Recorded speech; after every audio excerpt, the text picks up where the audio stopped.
휴대용 혈당 측정기가 보편화돼 있을 정도인가요? 심각한데 이거. 혈압도 헷갈리시잖아요. 혈당도 마찬가지가 되거든요. 아무 때나 막 재시면 나 지금 당뇨인가? 아닌가? 뭐 이러다가 끝나시는데, 당뇨한테 도대체 뭘 먹어야 되냐 그러면 탄수화물 줄이세요. 지방 줄이세요. 왜요? 살쪄요. 그럼 뭐 먹으라니? 딱 정리해서 말씀드린다면,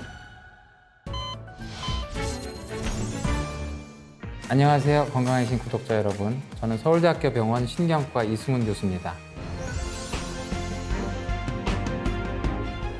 혈당 모니터링 기계는 예전에는 이제 바늘로 찔러서 아프죠. 혈액이 이렇게 나오는 걸 본 다음에 그걸 대소하는 건데, 요즘 나오는 것들은 당뇨 환자들 더 찌르지 않게 되고 그냥 15일 동안 이렇게 달고만 있으면 당뇨 환자들이 이제 먹으면서 본인의 식단을 스스로 조절할 수 있게 한다라는 굉장히 획기적으로 좋은 방법이죠. 본인의 혈당을 병원 가지 않아도 알게 된다는 굉장히 그런 신기함도 있으셔서 많이들 구입하시는 것 같습니다. 젊으신 분들, 특히 또 유튜브 쇼츠에 보면 20대 여성분들이 여러 가지를 먹었을 때마다 본인의 혈당이 이렇게 달라진다면서 그런 것들을 올리시는데, 혈당 스파이크란 말은 사실은 의학 용어가 아닙니다. 사실 이게 마케팅 용어고요. 의학적으로는 의사들 사이에서 쓰는 말은 아니고, 혈당 모니터링 기계가 이제 나오기 시작하면서 해외에서 만든 말이 우리나라에 수입돼서 들어온 말이죠. 혈당의 변동성, 급격한 상승, 뭐 이런 것들에 해당되는 용어들이 있긴 있습니다. 근데 사실 그런 용어가 중요한 분들이 있죠. 당뇨 환자한테서는 혈당의 변동성이 환자분들의 예후를 더 나쁘게 할 수 있기 때문에 학문적으로나 아니면 임상적으로 중요할 수 있는 개념인데요. 다만 의학적으로는 사실 정말 많은 검사들 중에 포도당, 혈당 수치라고 하는 건 거의 순전히 당뇨를 진단하기 위한 한 가지 검사 정도밖에 안 되거든요. 이거 하나만 가지고 판단하는 것은 조금 위험할 수도 있고, 과잉 의료로서 그렇게 좋은 방법은 아니라고 생각을 합니다. 휴대용 혈당 측정기가 보편화돼 있을 정도인가요? 심각한데 이거. 그렇게까지 일반인들이 이 모니터링 기기를 그렇게 사용하시면 안 된다는 입장인데, 이게 모든 의사들이 다 아마 같은 입장인데요. 기본적으로는 의사들이 보기에 일반인들이 혈당 모니터링 기기를 사용하는 거는 도움이 안 된다 는 게 학계의 정설입니다. 혈당 모니터링 한 다음에 뭘 먹었더니 크게 올라가서 그걸 먹지 않겠다 이렇게 하시는데, 당뇨 환자라면 이제 그런 식으로 식단을 관리하시는 건 좋은 행동인데요. 일반인들 같은 경우는 전혀 의미 없는 행동이라고 봅니다. 당뇨가 없다 라고 하면 혈당의 급격한 상승은 밥을 먹었을 때 자연스럽게 나오는 거기 때문에 여러분들이 식사를 하고 자연스럽게 나오는 과정을 병적이라고 오해할 가능성이 있습니다. 기본적으로 혈당이라고 하는 게 혈액에서 포도당이 올라가는 걸 말하는 거거든요. 일단 포도당으로 분해되는 음식들은 당연히 올라가게 되죠. 곡식으로 된 것들, 밥이나 빵이나 면이나 밀가루 등은 전부 다 약간의 시간적인 차이는 있을지언정 다 혈당 스파이크가 발생합니다. 음식의 성분에 따라서 어떤 음식이 혈당 스파이크가 많이 생기고 덜 생기는 게 있는 거거든요. 음식의 특성이다 이렇게 받아들이시는 게 훨씬 더 자연스럽다고 생각합니다. 일반인들이 본인이 당화혈색소 검사를 했더니 6.0을 넘지 않아서 본인은 당뇨가 아니다, 그럼 그런 장비를 사용하실 필요가 없습니다.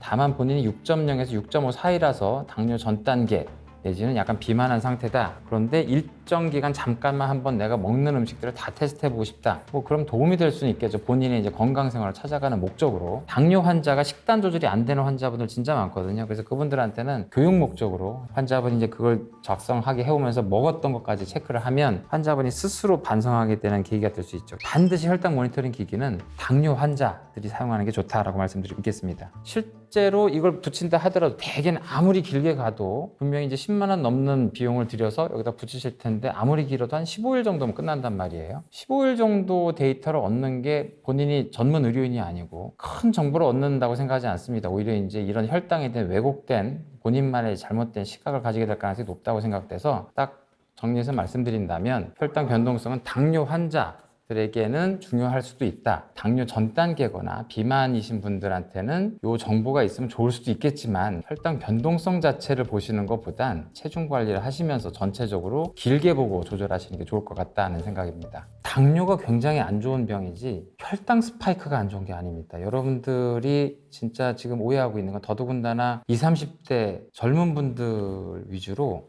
혈당 스파이크에 대한 유행이 번지고 있는데, 여러분들이 그런 걸 측정해서 비만과 건강을 찾는다고 하는 것은 굉장한 과잉 의료를 스스로 만드는 마케팅의 노예가 되는 거예요. 공복 혈당이 중요하냐, 식후 혈당이 중요하냐, 필히 어느 걸 더 중요하게 생각하느냐라고 하면 환자분들과의 여러 가지 진단적인 것 때문에 공복 혈당을 저희들이 조금 더 믿는다라고 보시면 되겠습니다. 식후 혈당은 음식 드시는 거에 따라서 굉장히 다를 수가 있어서요. 지금은 당뇨 진단 방법이 당화혈색소라는 게 생겨서 훨씬 더 정밀해지고 정확해졌는데요. 당뇨의 진단 기준은 정확하게 말씀드리면 공복 때 혈당을 쟀을 때 126이 넘고, 그 다음에 아무 때라는 게 되게 웃긴데, 이게 랜덤으로 쟀을 때 200이 넘는 분, 아니면 병원에서 포당 50g을 먹고 하는 테스트가 있어요. 그 2시간 지난 다음에 200이 넘는다. 진단 기준들이 애매하죠. 그러니까 이 애매하다는 얘기는 식후의 혈당은 사람마다 변동성이 너무 커서 표준화하기 힘들기 때문에 지금은 거의 아무도 하지 않습니다.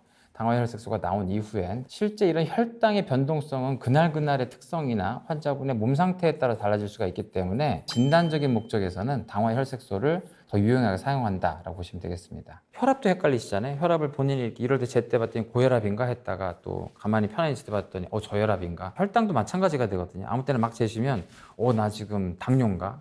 아닌가? 뭐 이러다가 끝나시는데, 당화혈색소는 한번 해보시면 당뇨입니다. 아닙니다. 전 단계입니다. 결론을 내버리는 거거든요. 그러니까 사실 훨씬 유용하다고 볼 수 있죠. 당화혈색소 검사는 대개는 한 2달치 정도의 평균치를 보여줘요. 환자분이 2달 동안 포도당이 지속적으로 높은 상태, 이게 당뇨에서 중요한 거죠. 만성적으로 높은 게 중요한 거지, 그날그날 이 변동폭이 큰 것도 당뇨에선 중요하지만 일반인한테는 당뇨가 없다면 변동이 생기는 건 당연한 거기 때문에 그걸 과민 반응하실 필요는 없습니다. 당뇨 환자 같은 경우에 6.5를 넘어가면 당뇨인데, 어떤 환자가 이번에 병원에 왔더니 7.3이 나왔다. 그러면 2달 동안 평균적으로 관리를 잘못하셨습니다 라고 이제 혼나게 돼요. 2개월, 3개월 뒤에 오셨더니 6.8로 떨어졌다.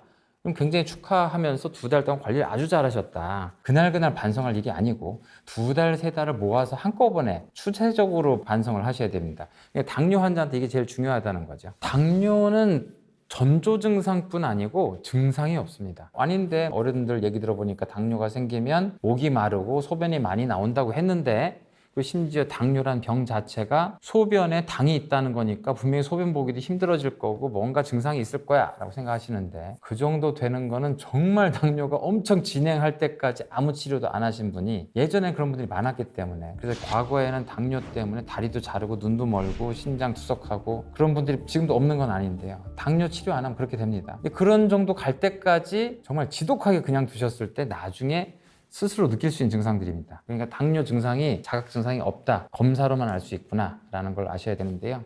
그걸 혈당 모니터가 아니라 건강검진 하실 때 당화혈색소를 1년에 한 번씩 검사, 제일 좋다고 생각을 합니다. 건강검진에서 당화혈색소가 있으면 좋겠는데, 사실 굉장히 간단한 검사인데 많은 분들 얘기가 당화혈색소가 이제 포함되진 않는다 하는데, 당화혈색소 검사들은 많이들 하십니다. 그렇게 비용 많이 들지 않으니까 나라에서 지원하지 않는다 하더라도 하시는 게 좋을 것 같습니다. 초기에 이번에 생긴 환자, 당뇨 전 단계다, 그리고 당뇨로 일단 지금 치료는 받아야 되는 이른 시기의 환자분이다 라고 하면, 제 생각에는 당뇨를 없애는 게 목표가 되어야 합니다. 당뇨를 어떻게 없앨 수 있냐? 당뇨의 원인을 알면 되죠. 그래서 당뇨의 원인 치료를 해주면 당뇨가 없어질 수 있으니까 당뇨가 왜 생기는지를 이해해야 되는데요. 당뇨가 생기는 원인은 포도당이 어떻게든 높아지니까, 포도당이 높아지는 이유는 이렇게 모니터링을 해보면 포도당이 많은 음식을 먹었으니까 라고 생각하실 텐데, 그게 아니고요. 여러분들이 먹은 것 때문에 생기는 게 아니고 몸에서 포도당을 대사하기 위한 과정이 잘못됐기 때문에 당뇨가 생깁니다. 먹은 것과 아예 상관이 없다고 말씀드릴 수는 없지만, 여러분들이 음식을 먹었어요. 포도당으로 분해가 돼서 혈액을 돌아다니고 있어요. 이 포도당을 써야 되는 곳이 뇌가 쓴다고 했는데, 뇌는 그냥 갖다 씁니다. 뇌가 너무 중요하기 때문에. 근육도 써야 되잖아요. 근육은 그냥 갖다 못 써요. 인슐린이 반드시 열어줘야 됩니다. 포도당 문을. 식사를 하면 췌장에서 베타세포라는 곳에서 인슐린이 나와요. 왜 나오냐? 근육을 위해서 그 인슐린이 포도당 문을 열어줘야 되거든요. 식사를 하면 인슐린 분비가 증가되면서, 인슐린 분비가 증가된 이유는 근육에다가 포도당을 갖다 줘야 되겠다. 그런데 여러분들이 비만한 상태거나 아니면 비만하지 않아도 본인은 살이 안 쪘다고 생각하는데 내장 지방, 배가 볼록하게 나와서 그런 지방산이 혈액에 많이 나올 수 있는 안 좋은 건강을 가지신 분들은 혈액에 있는 지방산이 돌다가 그 근육세포에 들어가서 염증을 일으키기도 하고 포도당 문을 여는 과정을 방해해요. 인슐린이 포도당 문을 여는데 지방산이 들어가서 그걸 방해합니다. 그러면 우리 몸 입장에서는 인슐린이 갔는데 포도당 문을 못 여네? 라고 생각을 하고 췌장이 인슐린을 더 꺼내죠. 그래서 이런 당뇨에 해당되는 사람들은 인슐린이 높아요.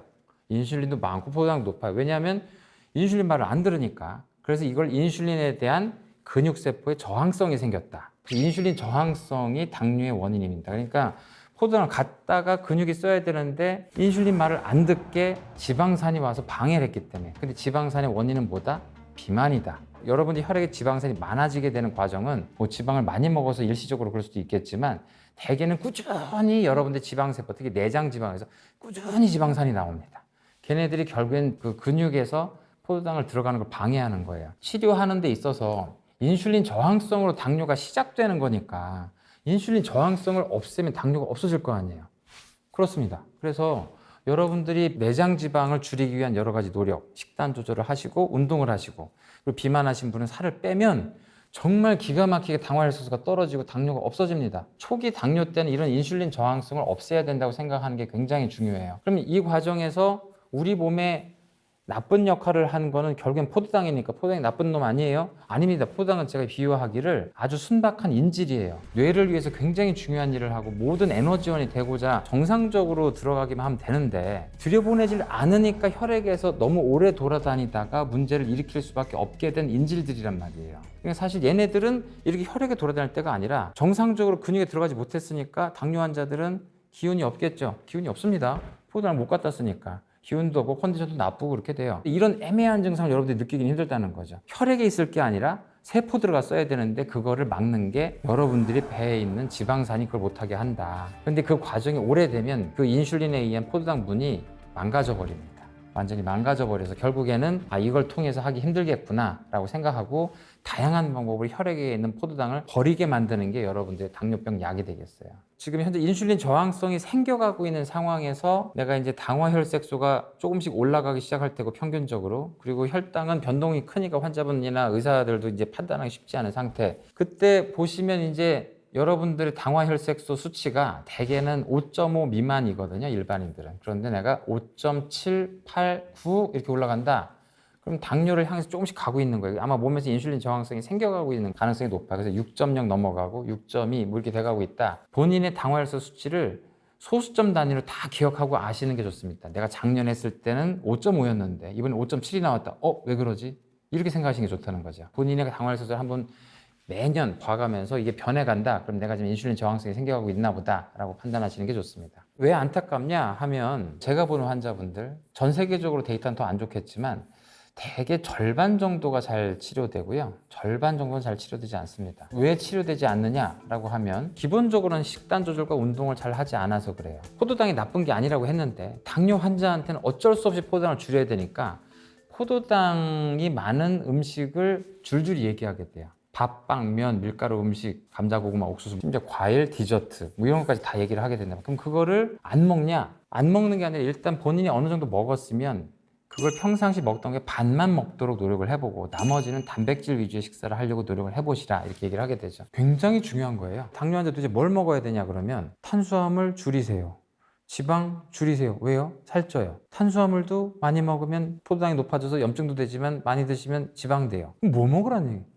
그래서 단백질 위주의 식사를 하라고 얘기를 하게 됩니다. 환자분들한테. 반찬에 반드시 콩이나 두부나 고기나 생선 이런 걸로 단백질을 반드시 만들어 놓으시고 단백질 위주의 식사를 하라고 얘기를 하는 게 제일 좋은 정답입니다. 그런 식단 조절이 잘 안 되시기 때문에 결과적으로는 그분들이 나중에 당화혈색소가 자꾸 올라서 약이 점점 늘어나게 됩니다. 당뇨 전 단계일 때 당뇨를 없애기 위해서 노력하신 분들은 평생 당뇨 없이 가시는 분들 많습니다. 그리고 당뇨가 생겼다 하더라도 나 이렇게 하면 당뇨가 생기는군요 하면서 다시 식단 조절하시는 분들은 평생 당뇨 없이 식단 조절로 가시는 분이 많아요. 정 안 돼서 어쩔 수 없이 약을 쓴다. 초기 단계 약을 하나 쓰는 걸로 평생 가시는 분들이 많습니다. 이 생각이 없이 그냥 즐기는 대로 먹고 운동 안 하고 하셨기 때문에 이 다음에 몸에서 인슐린 저항성이 생기는 거는 기하급수적으로 생겨요. 심한 당뇨 환자는 나중에 약 쓰면 되지. 그게 아니고 약이 안 듣습니다. 초기에 아주 관리를 잘해야만 당뇨도 잘 들어요. 그러니까 본인이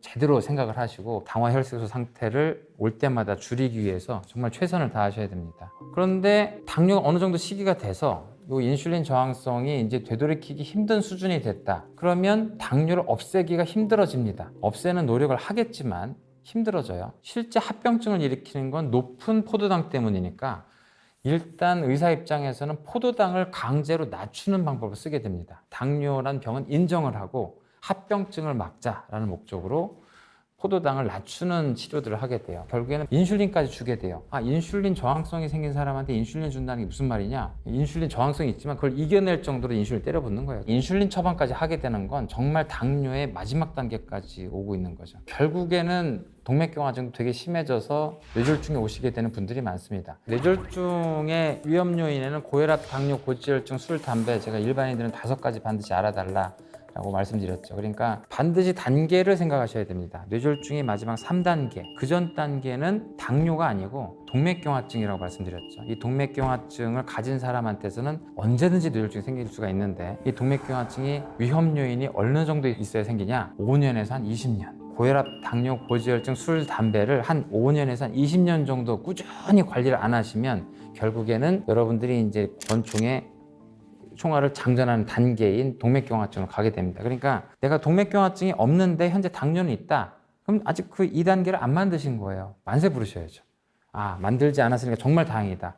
절대 만들지 말아야 되겠다. 그럼 뇌졸중이 안 생깁니다. 동맥경화증은 아주 명백하게 염증이거든요. 그 염증이 더 심해진다는 얘기는 동맥경화증이 심해진다. 그래서 당뇨가 있는 사람은 모든 혈관에 동맥경화증이 더 빠른 속도로 나빠지게 됩니다. 당뇨 환자들한테 동맥경화 검사가 필요하냐라고 하면은 기본적으로 필요하죠. 왜냐하면은 그 당뇨 환자가 애초에 당뇨만 생기는 분들보다 대사적으로 좀 안 좋아서 비만이나 운동 부족이나 또 고혈압도 가지고 있는 경우도 많고 하기 때문에 애초에 동맥경화 초기 병변이 있을 가능성이 있어서 당뇨가 이미 생긴 환자분들은 기본적으로 동맥경화 스크리닝을 해보시는 게 좋습니다. 목동맥, 경동맥 초음파를 해보셔서 목동맥이 깨끗한지 여부를 이제 그걸 지표로 삼으시면서 한번 보시면 좋을 것 같습니다. 위험 요인이 있다고 낙담하실 단계는 전혀 아니시고, 심지어 위험 요인도 제가 없앨 수 있다고 말씀드리는 거예요. 약 한두 가지로 당화혈색소가 잘 조절되는 분은 당뇨가 없다고 생각하셔야 됩니다. 평생 그걸로 갈 수 있는 거라서 당뇨가 스스로는 나쁜 게 없어요. 합병증이 나쁜 거지.